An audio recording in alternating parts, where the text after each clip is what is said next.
Welcome to the Dean Show. My next guest coming up from atheism to agnosticism to beauty pageants and party and play and fun to having a void that many people have, filling it with all these things, 1,001 things, but none of these things make that pain inside, that void inside, the hurt inside, the yearning to want to know inside why I've been created, why am I here? The person, my next guest, found out why, and she's here to share her story and how she wouldn't trade it for the world. You can have it too. We'll be right back on the Dean Show with this wonderful story. Don't go anywhere. We'll be right back. This is the Dean Show. This is the Dean Show. This is the Dean Show. This is the Dean Show. This is the Dean Show. This is the Dean Show. This is the Dean Show. Assalamu alaikum, peace be with you. Welcome to the show, Sister Chelsey. How are you? I'm good. Wa alaikum salam. Now we hear you come from a kind of a agnostic, atheist background. You went through the whole, and I always wonder. I get really in awe, thinking like, why is it that many young women, they inspire to be like a star, meaning like, they want to win the beauty pageants, and this is kind of what you went through, right? Yes, I did. I was an atheist. I want to say for the majority of my life, I tried to attend like the Christian youth groups as a teenager, but I think it was probably more so for the wrong reasons of socializing and meeting boys and stuff like that. But when I got into high school, of course, I think just like a lot of Western girls, we kind of get into our looks and being social with other girls. And I started doing USA beauty pageants pretty much throughout my entire high school years. So for about 3 or 4 years. Now, why the whole why'd you go towards the whole atheism thing?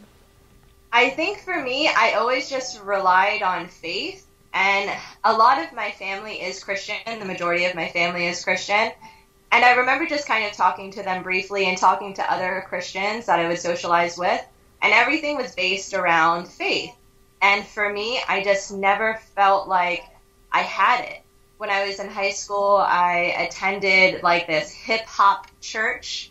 And the pastor, he like rapped, and he was this white guy with like cornrows, and it was really fun. People would come and break dance, and it was a place where like teenagers could feel like they could practice their religion without being judged for being teenagers. And so it was really great atmosphere. And I remember even going to the Bible studies, and me and a girlfriend of mine, we decided that we would start reading kind of this urban translation of the Bible. And even then, I would read it and I was never connecting. I remember, being in church and singing the songs and having a really good time.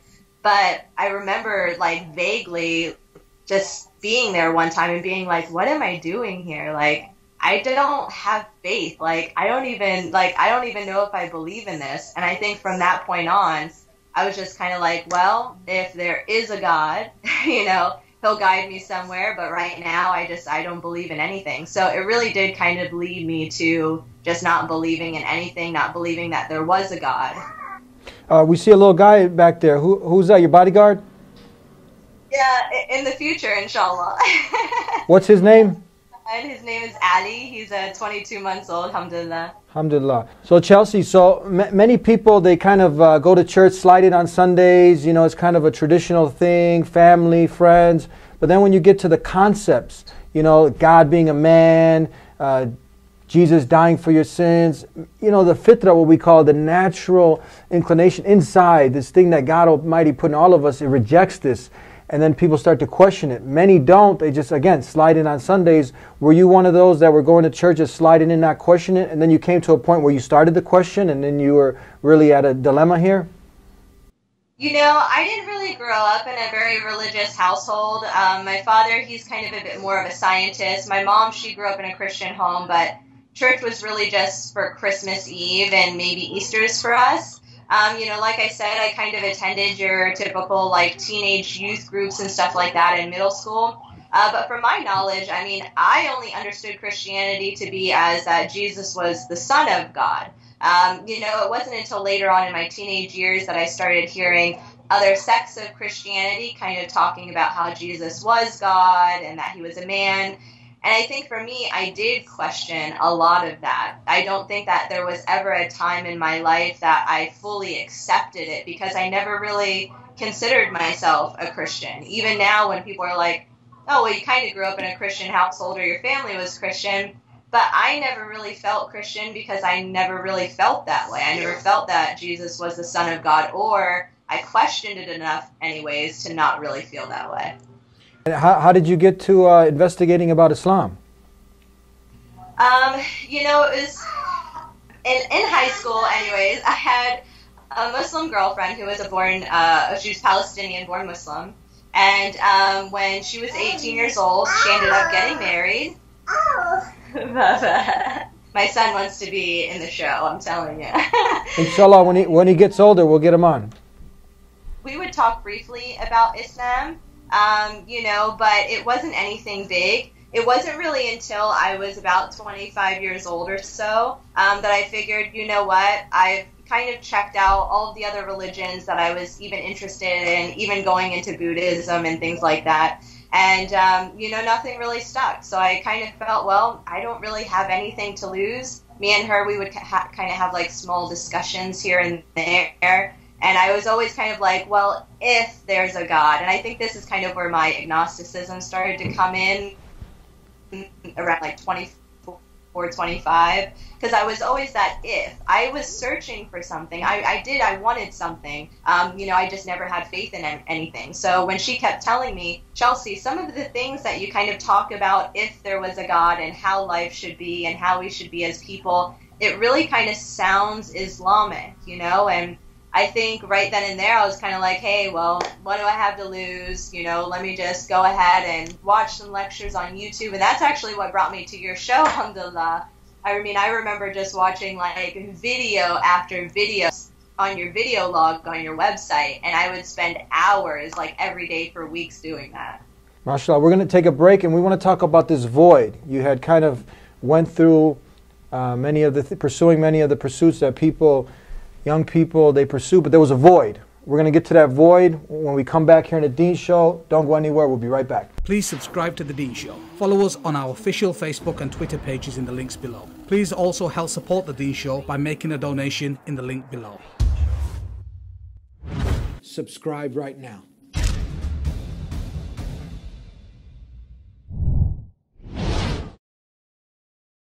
Back here on the Dean Show. Before we left the break, I talked about a void. Many people have it. They fill it with alcohol, with drugs.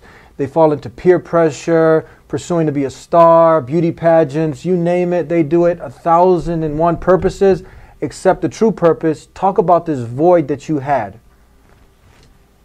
Well, I think I suffered from this void for a long time, not really realizing it. I was the kind of girl who I had tons of friends, but I always felt lonely. It's like I was always trying to find confidence, but I was that person that was always, telling people to have self-love. I always felt like something was missing and I never really knew what it was. And so for me, naturally, just as like a young Western girl, I lived kind of the party lifestyle and I worked as a cocktail waitress at a bar and so of course that had me out a lot. I would go to the clubs. At one point, right before I converted, actually, I was going out anywhere from 3 to 4 nights a week. And I was drinking a lot, and but it was never anything I felt like I had an issue with. I just felt like I was just being a young girl having fun. And I unfortunately ended up kind of trying to fill that void with other things that I won't really, go into detail about. But it really just left me more empty. And I remember when I started looking into Islam, I almost kind of started to feel like this genuine happiness kind of start to come into play. Things are going to be okay, and I didn't feel that that emptiness as much anyways. And now, alhamdulillah, 4.5 years later after converting, I can honestly say that I am the most genuinely happy I have ever been in my entire life. Alhamdulillah. Would you trade it for the world? Would I trade it for the world? This happiness that you have now. Oh, no way. No way. My goal is Jannah. Beautiful. Tell us also, how do you feel, especially right now when you see this beautiful way of life that was lived by Jesus, Moses, Abraham, that simple call to have a loving relationship, to connect your heart with the Creator who created the heart, this way of life of Islam being defamed by many of these politicians now. How do you feel? How does that make you feel? I think for me it's just kind of disheartening.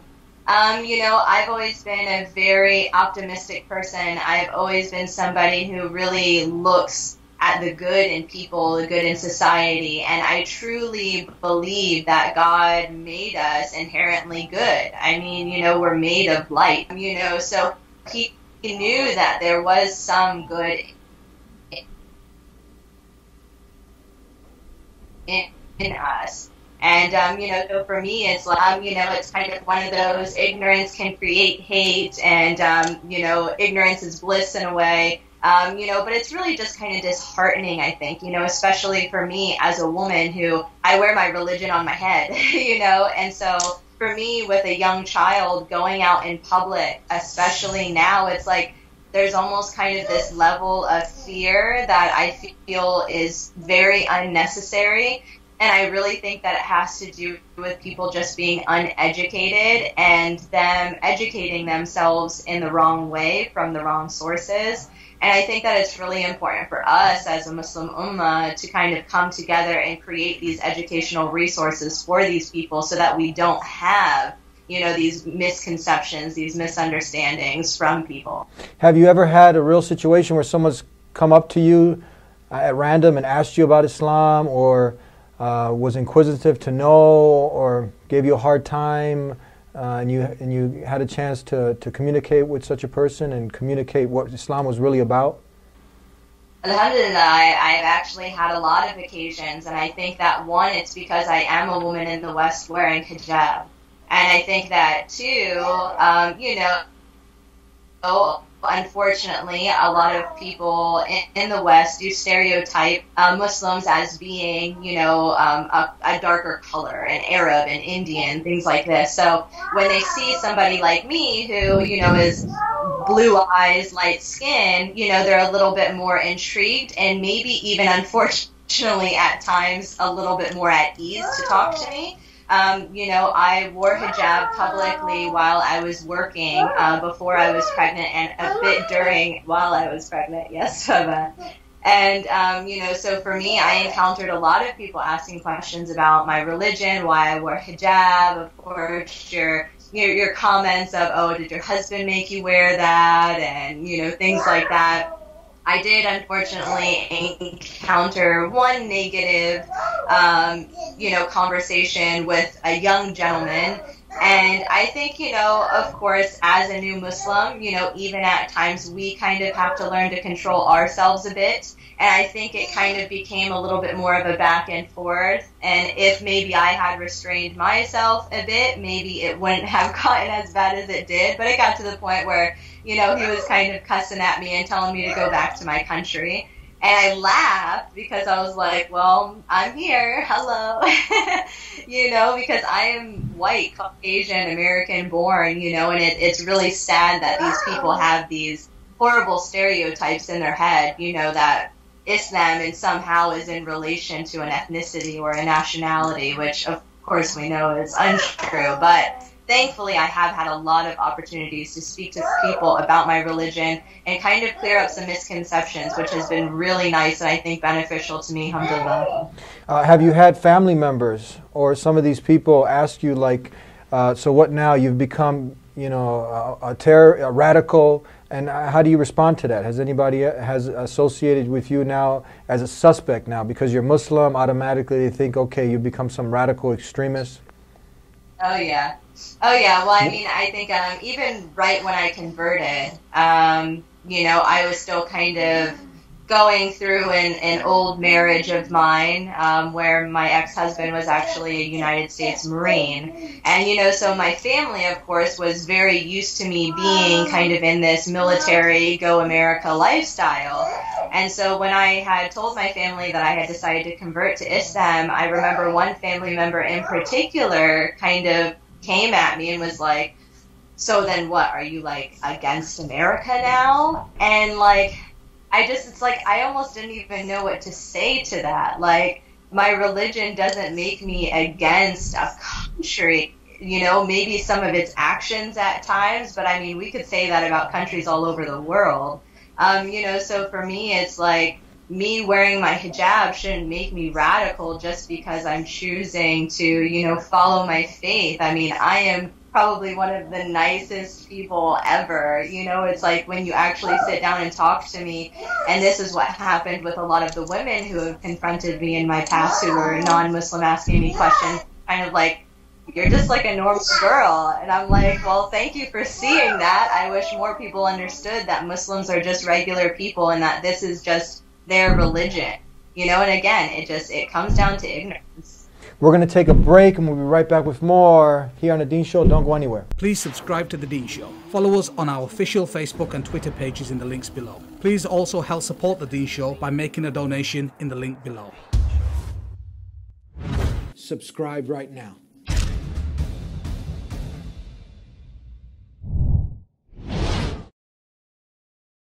Welcome back to The Dean Show. Tell us, Chelsey, did you have, we know that any sincere individual, human being that really looks into Islam, seeking to know the truth, they will find what they're looking for in it. But many people, sometimes they have these reservations because what's my family going to say? Society, it's not the cool thing, as you can see. Did you have some of these apprehensions and reservations when you started to recognize that this was indeed the truth from the Creator? Alhamdulillah, I think that my mom raised me to be a very outgoing and confident person. I'm somebody who's always stood by my beliefs and never really cared what other people thought of me. And I think that really kind of served, benefit to me in this process, because when it came down to it, I didn't really care what my family had to say. I do encounter a lot of converts, who do kind of struggle with how their family is going to react, and they fear that they're going to lose their friends or their social circle, and that wasn't a concern for me. My concern was finding out the truth, and I'm somebody who, when I want to know something, I will spend all day and all night trying to figure it out. So, when it came down to it, telling my parents, on one hand, it was a bit scary, because I think more than anything, telling my father I knew was going to be a little bit nerve-wracking, because he definitely is kind of that scientist, and, I was kind of on his side for many years when we would talk about religion and religious people and their actions and maybe how the church is and things like that. So, his reaction was probably, the most shocking out of everybody. My mom, she was really just kind of concerned for me, but for myself, I just didn't care what anybody else thought. I was happy with my choice. I did go through a little bit of anxiety here and there, because I was coming from such a different lifestyle. I was coming from a lifestyle where it's okay for girls to wear mini shorts and tank tops and stiletto high heels and beautify themselves and go to the clubs and have guy friends and, have your occasional glass of wine. And, all of that was very, very acceptable, And so for me, it's like I kind of had to get myself out of that thought process and really dive deep into educating myself in Islam so that I could fully understand why I was making these changes. And alhamdulillah, I tell all the girls that I speak with, that I feel that God really does kind of put us in certain situations in our past to make us understand Islam a bit better. And everything that a lot of girls come to me with that they're struggling with, whether it's having guy friends or having boyfriends or stop drinking alcohol or whatever it may be, I have a story in my past that I can relate it to and understand why Allah subhanahu wa ta'ala has asked these things of us.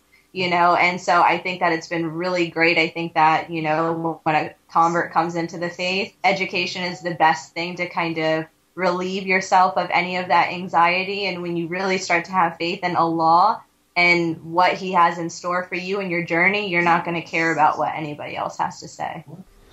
We know Islam, one of the main things that it's there for is to help us to become better human beings, to have the best manners and character, and that's all built on that pure monotheism, having a direct connection with the Creator.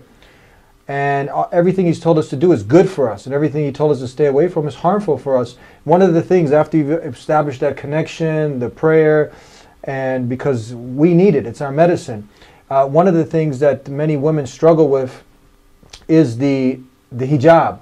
So what do you, you coming from a background now that you did, many people they take for granted being born into a Muslim family, you coming from a family that wasn't Muslim, and now you stepped up, you're wearing hijab.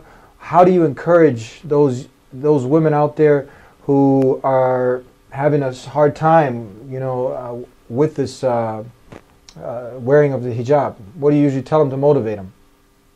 I think that when I always try to approach sisters and, their difficulties, because we all have our own difficulties, whether small or big, they're our own and they're different. And I always try to kind of give them, a very Islamic perspective. But as well, I do kind of try to be sensitive to, their emotion and what they're going through, and kind of give them a little bit of friend or sister advice as well. But I think that, if you're really just going to kind of spell it out, one thing I really say, just to dive right into it, is that at the end of the day, hijab is a choice. If, when you say choice, you mean ultimately, Bubba. Yeah, Bubba. Here, let me give this to you. If ultimately you mean that truly everything that you do in your life is a choice. We know that praying 5 times a day is something that is mandated of us as Muslims. It's a part of our 5 pillars, but it's still a choice. We can choose to do those 5 prayers, or we can choose to do 1 or none. So for me, it's like when talking to girls, I have to let them know, yes, hijab is a choice. But it is something I truly believe is mentioned in the Quran as something that us as women need to do as Muslims. Is it as important as other things like prayer? Maybe not, but I think that as Muslim women, we have to recognize the things that we have to do in our faith to please Allah, to better ourselves as Muslims. And if we're not at least taking those steps and really truly understanding why and the fact that we need to anyways, we're not going to get anywhere. So it's really kind of that understanding of it is a choice, but it's a choice that's going to be better for us and better for our deen. It's going to be better for our practice. And inshallah, you may not be perfect right now, but you can work towards it. I do unfortunately have a lot of girls who kind of come to me who say, well, my personality isn't very modest, so how am I going to be modest on the outside? And I really think that just kind of comes down to education and becoming closer with your faith to truly understand what modesty is to you, because I really do think that modesty is different for everybody. But I think that just because you're lacking in one area doesn't mean that you should totally give up on another area. It's kind of about combining the two and finding a happy balance for yourself. Thank you so much for being on the Dean Show, spending time with our viewers out there. We really, love hearing these stories of people who have been able to step up, be courageous enough, and to find peace and purpose in Islam and share their wonderful journey so more people can benefit. Thank you so much. Thank you so much for having me. Jazakallah. Thank you. Another wonderful story here on the Dean Show. You got to really be somewhat of an iconoclastic, someone who defies traditions. And you can't be that dead fish in the ocean, just going with the flow. Even the fish goes against many of the currents. And that's what you got to do. If you want to know the truth, you got to dig for the treasure, because it's worth your time, it's worth your effort. And you see what she said. She said, after going through what many people go through, they end up having 1,001 different purposes, but they don't live the true purpose. And now she's found it, and she wouldn't trade it for the world and everything in it. And that's her story.